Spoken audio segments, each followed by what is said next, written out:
तो इसमें ऐसा नहीं है कि व्यक्ति हमेशा ही गुस्से वाली और बहुत आक्रामक रहेगी। अगर मेष लग्न में भरणी नक्षत्र में जन्म हुआ है, क्योंकि जो 2.25 नक्षत्र है वह एक राशि को प्राप्त है। जब हम मेष राशि की बात करते हैं तो वहाँ पर चारों चरण अश्विनी नक्षत्र के आते हैं, उसके बाद 4 चरण भरणी नक्षत्र के आते हैं और 4-4 8 चरण हो गए, क्योंकि एक नक्षत्र में 9 हम उसमें गिनते हैं 9 प्रकार के चरण, क्योंकि उस प्रकार से नवमांश बनता है। तो अंतिम चरण जो मेष नक्षत्र का रह जाता है वह है सूर्य का, यानी कि कृत्तिका नक्षत्र का। तो इसीलिए व्यक्ति का जन्म कौन से नक्षत्र में हुआ है वह देखना बहुत ज़्यादा आवश्यक है, और उसी प्रकार से उस व्यक्ति का स्वभाव, गुण धर्म, उसकी देह रचना, क्योंकि प्रथम भाव जो रहता है हमारा वह हमारे व्यक्तिमत्व को दर्शाता है। जो प्रथम भाव रहता है वह हमारी विचारधारा को दर्शाता है। प्रथम भाव जो होता है, जो हम गत जन्म के पूर्व और पाप कर्म अनुसार हमें प्रथम भाव प्राप्त होता है। जैसे पूर्व क्षितिज पर कौन सी राशि उदित हो रही है प्रथम भाव में, तो असेंडेंट नक्षत्र। असेंडेंट नक्षत्र का मतलब है कि आप जो लग्न में पैदा हुए हैं उस लग्न का नक्षत्र डिग्री कितना है। लग्नेश का नक्षत्र डिग्री अलग होता है, चंद्र का नक्षत्र डिग्री अलग होता है, परंतु आप जो लग्न में जन्म हुआ है, जैसे मैं एक आपको उदाहरण के तौर पर बताऊंगी कि अगर किसी व्यक्ति का जन्म कुंभ लग्न में हुआ है, ठीक है, तो कुंभ लग्न यानी कि शनि का लग्न हुआ, तो शनि उसका लग्नेश हो गया। तो शनि का नक्षत्रपति अलग हो सकता है, परंतु जो कुंभ लग्न में व्यक्ति पैदा हुई है वह कुंभ लग्न जो है वो कौन से नक्षत्र का है। समझो फॉर एग्जाम्पल वह कुंभ लग्न शततारका नक्षत्र यानी राहु के नक्षत्र का उदित होता है, तो इसका मतलब उस व्यक्ति में राहु और शनि दोनों के काफ़ी गुण धर्म आपको मौजूद मिलेंगे। वह व्यक्ति तत्ववादी हो सकती है, वह व्यक्ति एथिकल पर्सनालिटी हो सकती है, बहुत कैलकुलेटिव नेचर हो सकती है।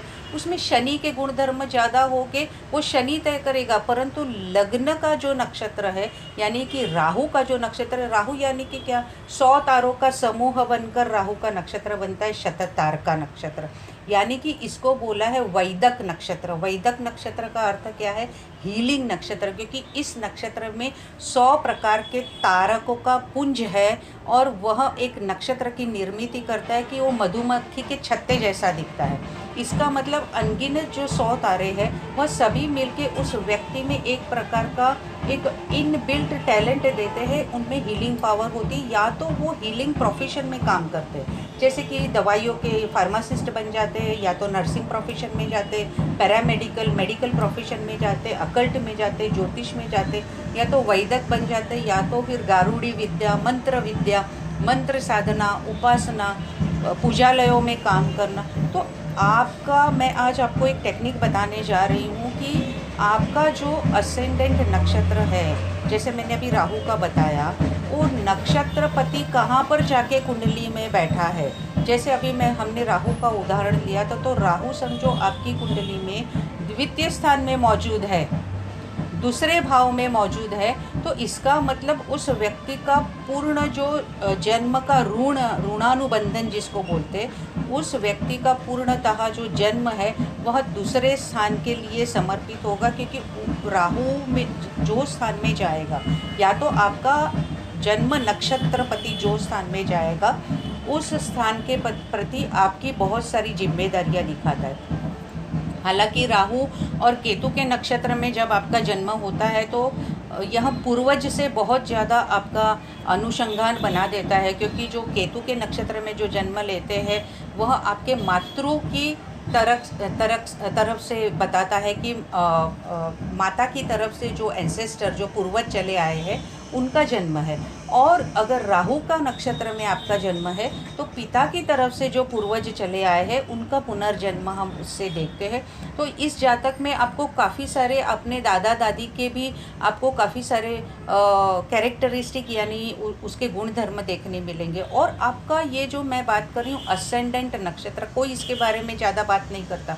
हर एक लोग लग्नेश का नक्षत्र देखते हैं, चंद्र का नक्षत्र, बाकी सभी ग्रहों का, परंतु आपका जो नक्षत्र में जन्म हुआ है आप अवश्य वो नक्षत्रपति कहाँ जाकर बैठा है, वो नक्षत्रपति और आपका लग्नेश का नक्षत्रपति अगर दोनों मित्र है तो ज़रूर आपको हमेशा वो जीवन में हाइक करेंगे यानी आपकी प्रगति करेंगे, क्योंकि यहाँ पर दोनों मित्र होकर बैठे हैं। समझो कि आपका जो लग्नेश होगा वह किसी भी गुरु की नक्षत्र का है लग्नेश, और आपका अगर लग्न नक्षत्र जो है वह राहु के नक्षत्र का है, तो हम क्या बोलेंगे, राहु और गुरु का तो चांडाल योग बन गया। परंतु यह व्यक्ति आउट ऑफ ऑर्बिट करके सोचेगी कि मैं इस जो ऑर्बिट है, यानी कि ये जो मुझे आकार दिया गया है, मुझे समाज रचना जो है, मैं उससे अलग थलग जाके कोई बात करूं, मैं उससे अलग रिसर्च करूं।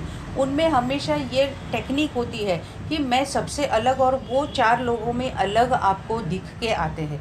यह हो गया गुरु राहु का जो कॉम्बिनेशन हम लोग कुंडली में देखते हैं। इसी प्रकार से आपका जो चंद्र नक्षत्र होता है, आपका जो चंद्र नक्षत्र होता है और आपका जो लग्न नक्षत्र होता है, वह अगर एक दूसरे से नवपंचम भाव में बैठ जाते हैं, एक दूसरे से लाभ स्थान में बैठ जाते हैं, नवमांश में भी हमें इस परिस्थिति को देखना है। जैसे कि समझो फॉर एग्जांपल आपका मघा नक्षत्र का जन्म है, आपका जो लियो लग्न यानी कि सिंह लग्न में आपका जन्म हुआ है और मघा नक्षत्र में आपने जन्म प्राप्त किया है, और आपका जो कुंडली में सूर्य है, समझो वो सूर्य धनु राशि में चला गया है, केतु के ही नक्षत्र का यानी मूल नक्षत्र में चला गया है, तो हम जरूर सटीक तौर पर यह कह सकते हैं कि यह व्यक्ति में केतु की बहुत ज़्यादा एनर्जी। केतु की एनर्जी का मतलब क्या होता है, केतु यानी मूल तक जाने वाला, इसीलिए उसको मूल नक्षत्र बोला गया।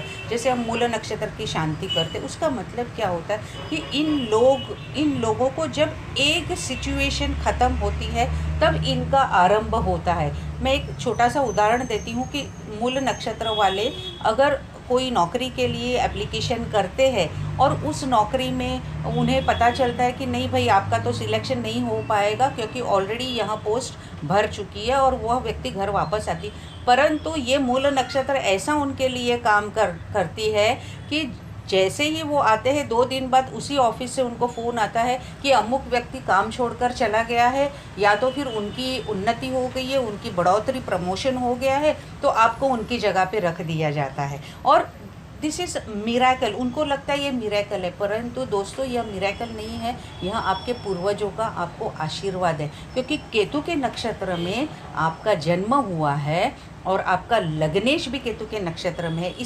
इसी तरीके से आप केतु का मित्र ग्रह यानी, और हम कौन सा सोच सकते हैं, तो हम केतु को अगर मंगल के साथ मिलाएंगे तो ज़रूर यह व्यक्ति कोई ना कोई ब्रेवरी के काम में, यानी कि पुलिस डिपार्टमेंट में जाके काम करेगी, डिफेंस में काम करेगी।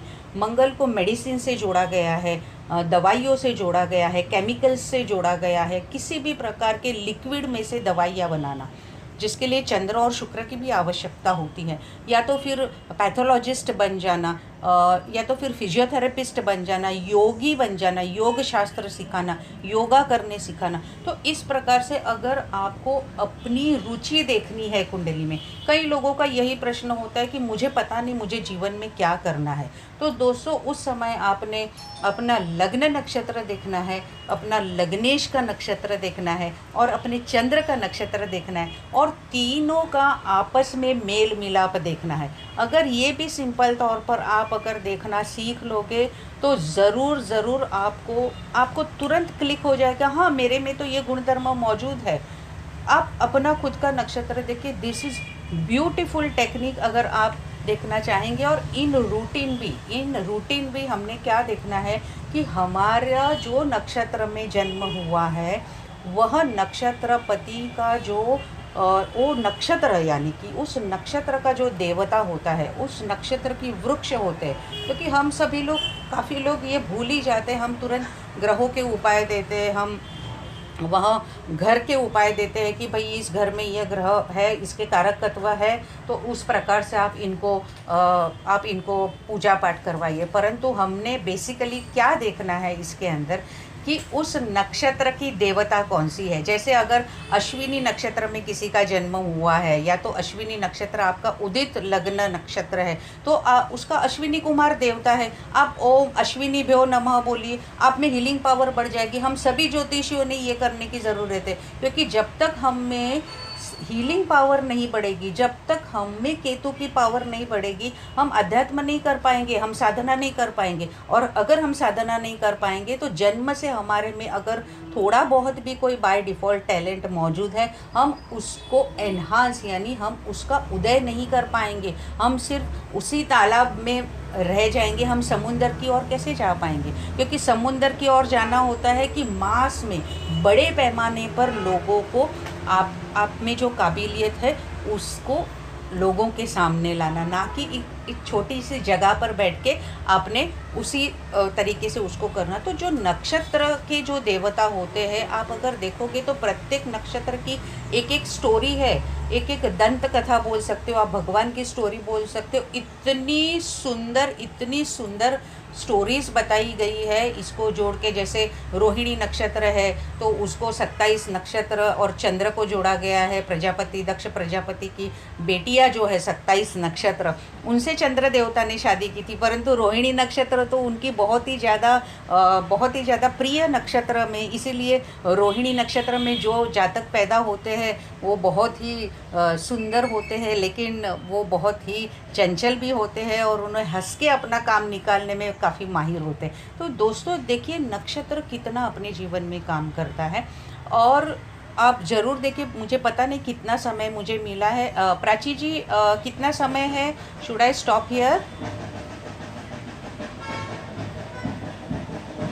जी ठीक है। तो इस प्रकार से आपका जो नक्षत्र में जन्म हुआ है, जैसे कि फॉर एग्जांपल भरणी नक्षत्र में जन्म हुआ है, तो भरणी नक्षत्र की देवता कौन है? भरणी नक्षत्र की देवता यम देवता है, जो आपके घर के साउथ वेस्ट यानी कि नैऋत्य जो आपका कोना है घर का, उसको रूल करती। इसीलिए हम लोग दिवाली में यम के नाम का दीपक जलाते हैं दक्षिण और पश्चिम दिशा की तरफ। उसका ही मतलब है हम भरणी नक्षत्र को हम प्रणाम करते हैं। और भरणी नक्षत्र यानी यम की देवता है, हम यम देवता को प्रणाम करते हैं कि भाई आप जब भी हमारे जीवन में आओगे तो अचानक से मत कुछ भी करना, क्योंकि सभी को यम देवता को पास जाने के लिए ऐसा है कि हमारा शांति से इस जीवन का अंत हो। किसी को भी ऐसा लगता है, या तो हमारे जीवन में यम जैसी यानी कि मुसीबत यानी कि किसी प्रकार की कठिनाइयाँ नहीं आनी चाहिए। इसी प्रकार से दोस्तों मैं और एक बात बताऊंगी, अगर आप भरणी नक्षत्र में पैदा हुए हैं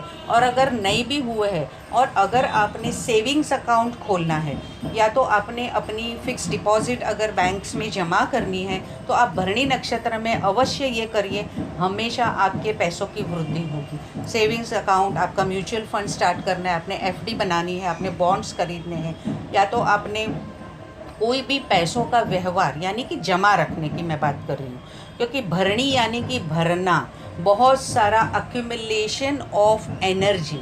भरणी यानी शुक्र का नक्षत्र है। शुक्र का मतलब क्या होता है? धन। शुक्र का मतलब क्या होता है? मंत्र।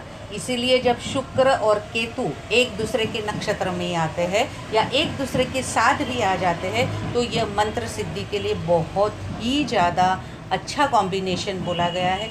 ये जो छोटी छोटी बातें हैं हमें वो पढ़नी है, हमारी ही कुंडली हमें सब कुछ बताने लगती है। अच्छा, भरणी नक्षत्र का जाप मंत्र जो है वो एक्चुअली भरणी नक्षत्र का यम देवता है, तो ओम यमाय नमः का आप ज़रूर पाठ कर सकते हैं। और अगर आपको ओम यमाय नमः नहीं बोलना है तो ओम महालक्ष्मीभ्यो नमः, इस मंत्र का भी आप भरणी नक्षत्र में आप ज़रूर उसका जाप कर सकते हो।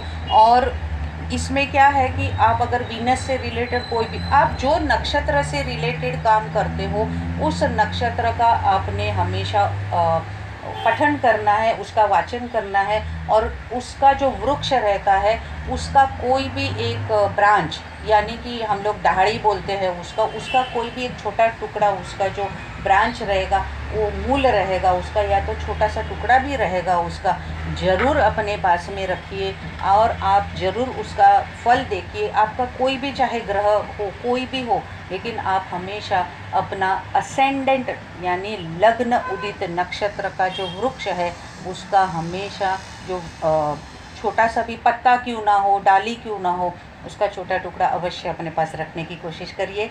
मुझे ये प्लेटफॉर्म देने के लिए शिवाड़े दादा और उनकी सभी टीम का मैं तहे दिल से शुक्रिया अदा करती हूँ। मुझे बहुत आनंद मिल रहा है। मैंने काफ़ी लोगों को सुना और काफ़ी अच्छा उन्होंने जानकारी दी है, और आगे चलते हुए भी अवश्य हम ये अटेंड कर पाएंगे, ऐसी मैं आशा रखती हूँ। और यहीं पर मेरी वाणी को मैं विराम देती हूँ। नमस्ते, धन्यवाद।